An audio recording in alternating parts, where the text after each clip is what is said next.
আজ থেকে আপনার 10 বছর আগে বাংলাদেশ, বাংলাদেশ না পুরো কান্ট্রি পৃথিবী, আর এখন 10 বছর পরে আপনি মিলাইতে পারবেন না। অনেক ডিফারেন্স আছে। বাংলাদেশের মেয়েরা ভাই এখন শহরে গেলে যে ড্রেস আপ করে বের হয়, আপনি দেখলে না মনটাই কবে। এটা ফ্যাশন, এরা এখন এটা বলে ফ্যাশন। হুম কোনো সমস্যা না, আমার ড্রেস আমার শরীর, আমি যা ইচ্ছা তা পরবো, এটা আরেকজনের কি? এরকম বলতেছি, শুনতেছি, অনলাইনে নিউজ আসতেছে। শোনেন, আমি বলি আমার দুইটা বেবি আছে, ম্যারিড পার্সন। আমাকে এটা জেনে আমি সত্য কথা বলি বলে অনেক মানুষ আমাকে সাপোর্ট করে, ঠিক আছে।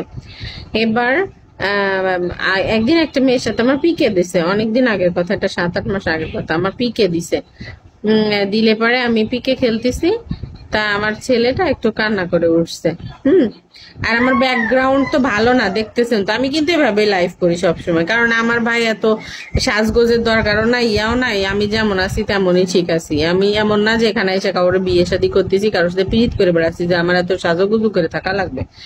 এবার মেয়েটা আমাকে বলতেছে, এই তোমার ব্যাকগ্রাউন্ড ভালো না। আমি কি করছি, একটা স্টিকার লাগাইছিলাম, এই মানে কি যে একটা স্টিকার লাগাইছিলাম। নাম মেই, ওকে। হ্যাঁ বলেন। এবার লাগানোর পরে ও আমাকে না মানে ক্রিটিসাইজ করে, মানে কেমন ভাবে আমাকে কথাটা বললো, আমি এত কষ্ট পাইছি ভাই, বিশ্বাস করেন। আমার ওই মেয়েটা আমার মনে হয় বয়সে না হলে 5-6 বছরের ছোট হবে মেয়েটা আমার বয়সে। হ্যাঁ, ও কখনো চিন্তা করলো না যে আপুটা বয়সে বড়, আমি ওর এই কথাটা বলবো কি করে। এই কথাটা কখনো চিন্তা করলো না।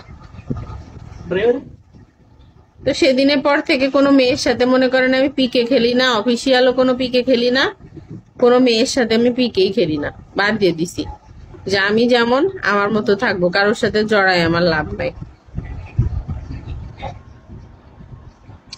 তো কেউ কারোর এখন মনে করেন ওই ঘরে এসি লাগানো থাকলে বুঝতেছে যে আল্লাহ কি বড় লোক রে, ওর ঘরে যে এসি আছে, হ্যাঁ এমন মনে করতেছে।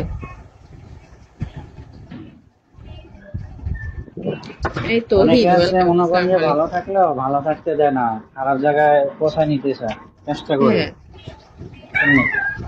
অনেক কিছু বোঝায়। কি করবা, এত টাকা মাসে ইনকাম, এত টাকা আসবে, এভাবে থাকে লাভ কি, টাকার প্রয়োজন আছে। আমাকে কত মানুষ বুদ্ধি দিতেছে, আমি কারোর বুদ্ধি না রে ভাই। আমার নিজের বুদ্ধিতে ফকির হব তাও ভালো, কারোর বুদ্ধি শুনতাম না আমি। আমি আমার জীবনের লাইফটা, আমি বাংলাদেশে থাকতো একা ছিলাম, বেচালা রুম, একা শহরে থাকতাম। কুয়েটা আসছে, এখানেও আমি একা এক রুম, আমার সাথে কোনো মানে ই নেই, বেচালা কেউ নেই, একাই এক রুম, একা থাকি, একদম নীরব।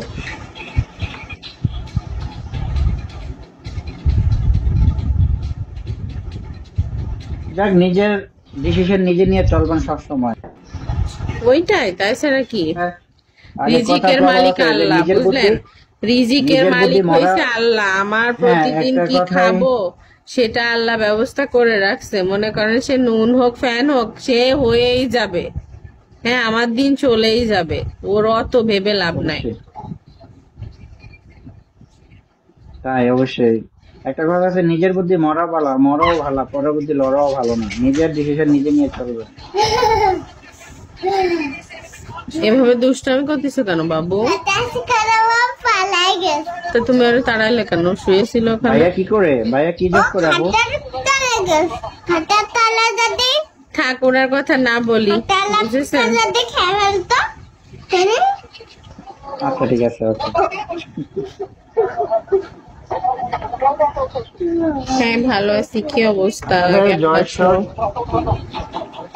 আপনাদের জয়সরে মানুষের সাথে ছোটবেলা চলাফেরা করতাম, ওদের কথা শুনতে এত ভালো লাগে, কথার বয়স অনেক সুন্দর। আমাদের এলাকায় থাকতো, অনেক ভালো ছিল।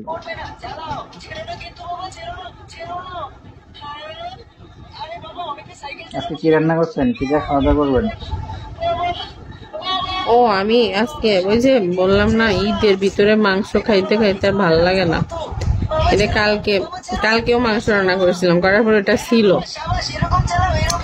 সাউন্ড কমা বাবা।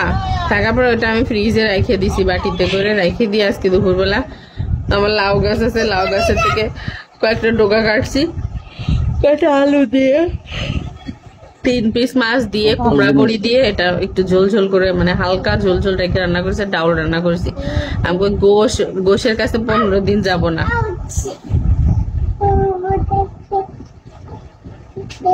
মাংস এখন খুব প্রচন্ড গরম, বাংলাদেশে কি গরম জানি না, তবে বেশি আরে গরম হলে কি মাংস বলেন, একটু প্রচুর গরম, কম খাবেন। প্রচুর। আমাদের এখানে আজকে 50 ডিগ্রি তাপমাত্রা চলতেছে, 50। কালকে 48 ছিল গতকালকে। সারা দিন রাত মানুষ এসির নিচে বসে থাকতেছে, প্রয়োজন ছাড়া কেউ বেরিয়ে যায় না। অতিরিক্ত প্রয়োজন হলে ভালো। অনেক কিউট লাগতেছে। Thank you. হ্যাঁ, দোয়া গিফট করবেন করেন, ভাইয়া, বলবেন, যেন আরো গিফট কিউট করেন। লাগে। আর কিউট লাগার দরকার নেই ভাই, তোরা কিউট কিউট লেখিস না, এসে 2-4টা গিফট করবি, বুঝলি সবাই। অফলাইন সবাই একটু সাপোর্ট দিবেন, ভালোবাসা দিবেন। ভালোবাসার ঠেলাই ইনবক্সে যে নাম বাসায় ফেলবে, বুঝলেন। চাইলে কিসে, চাইলে আপনার ভালো লাগবে দিবেন, নাইলে নাই। একটা জিনিস মানুষ চাইতেই পারে, চাইলে যে পায় কোনো কথা না। বাবা, ঠিক আছে? যার বাবা মনে সরো, যেরকম আপনি বিয়ে শাদী করার নাই? ভালো লাগলে দিবেন। আমি আসছি 2015-তে, 15 অক্টোবর। এখন আছি, আর 1 বছর থাকবো, তারপরে যাব দেশে। ও আচ্ছা আচ্ছা, ঠিক আছে। হ্যাঁ, অনেক সময় কথা বললাম, ভালো লাগলো। আপনার যদি ভালো লাগে আমাকে ফলো দিয়ে রাখেন। হ্যাঁ, আমি হলো কি বলে এখন একটু ফলো, আপনি ব্রোডে জয়েন্টে আসার আগে আমি ফলো দিয়ে রাখছি, আপনি দেখেন।